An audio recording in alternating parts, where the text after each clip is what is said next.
যতই আঘাত কষ্ট দাও না তোমরা, তবু নিঃস্বার্থ ভালোবাসবে এই পিতায়। বুঝবে একদিন কি দামি ছিলাম যখন তুলে দেবে আমাকে চিতায়। ভালো থেকো, সুখে থেকো, এই কামনা করি। তোমাদের ভালো থাকা দেখে শান্তিতে যেন মরি।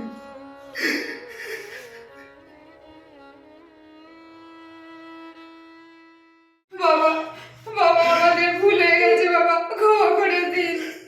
কি নন্দ বৌমা, আমাদের সর্বনাশ হয়ে গেছে বাবা, আমাদের সর্বনাশ হয়ে গেছে। কি হয়েছে বৌমা? ও করে কাঁদছো কেন মা? কি হয়েছে বলবি তো? আমাদের গর্ভে সন্তান মারা গেছে বাবা। বৌমা, তোমার বৌমা বাথরুমে পড়ে গিয়ে আমাদের বাচ্চা নষ্ট হয়ে গেছে বাবা। আমার জন্য, সব কিছু আমার জন্য। কেন বাবা? আমি সত্যি একটা অপায়া, তা না হলে তোমাদের সংসারে এত কষ্ট হয় না বাবা, অপায়া আপনি নন, অপায়া পাপি যদি হই আমরা। আমরা আপনাকে কষ্ট দিয়ে অত্যাচার করে বাড়ি থেকে বের করে বৃদ্ধাশ্রমে নিয়ে যে নোংরা জামা কাপড়গুলো ছড়ে ছিটে রেখেছেন না, সেগুলো একটা ব্যাগের মধ্যে ভরে রেডি হয়ে থাকবে। আর সকালবেলা আপনার ছেলের আমি গিয়ে আপনাকে বৃদ্ধাশ্রমে রেখে আসবো। তাই হয়তো ভগবান আমাদেরকে কঠিন শাস্তি দিয়েছে। না বাবা, না, কষ্ট পেও না।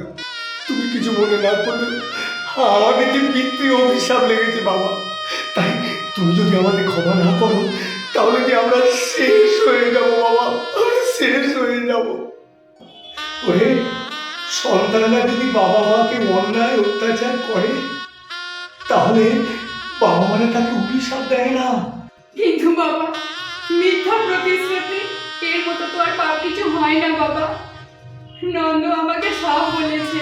আপনাকে সহজ সরল ভালো মনের মানুষ পেয়ে নন্দ আপনার কাছ থেকে চাকরিটা হাতিয়ে নিয়েছিল, বাড়িটা আমার নামে লিখিয়ে নিয়েছে, আর আপনাকে কথা দিয়েছিল সারা জীবনে বুকে করে রাখবে, বুকে করে। কিন্তু তা না করে ও আপনাকে বৃদ্ধাশ্রমে ফেলে দিয়ে গেছে বাবা। বৌমা, তুমি সহ্য করলেও ভগবান যে সহ্য করবেন না বাবা। আমাদের বংশকে ধ্বংস করে দেবেন। তারপর আমাদের গুরুজনরা বেঁচে থাকবেন, কাকু কাকিমারা বেঁচে থাকবেন, কিন্তু আমাদের আমাদের অকালে মুখে রক্ত উঠে মারা যেতে হবে বাবা। তারপর আমাদের সেই টাকা খেয়ে পরের ঘরের ছেলেরা এসে মানে ঘর জামাই হয়ে তারা ভোগ করবে বাবা। কান্না হবে, হাসো, আমি তোমাদের ক্ষমা করে দিয়েছি বৌমা। ঠিক আছে, তাহলে আপনি আমাদের সাথে আপনার বাড়িতে ফিরে চলুন। তবে এবার আর শ্বশুর নয়, নিজের বাবার থেকেও বেশি ভালোবাসবো আপনাকে। চলুন বাবা, চলুন। হ্যাঁ বাবা, আর মিথ্যা নয়, এবার সত্যি সত্যি তোমাকে আমি বুকে জড়িয়ে ধরে রাখবো বাবা। তুমি আমার সঙ্গে চলো। বেশ, চলো চলো চলো বৌমা, আমরা আবার আগের মতো থাকবো। বাবা, ডাক্তারবাবু বলেছেন আমাদের আর কোনো দিন সন্তান হবে না। মিথ্যে কথা বলেছে ডাক্তার, কারণ গাছ থাকলে ফল ধরবে। তুমি কিছু চিন্তা করো না বৌমা, তুমি গুরুজনদের প্রতি শ্রদ্ধা ভক্তি করবে আর সৎ পথে থাকবে, দেখবে দেখবে তোমার করে আবার সন্তান আসবে। আপনি ঠিক বলছেন বাবা। হ্যাঁ বৌমা, আমরা আবার সে আগের মতো থাকবো। আমার আমার নাতিটাকে নিয়ে আমি খেলা করবো, আনন্দ করবো। চলো বৌমা, চলো চলো, আমরা যাই, চলো।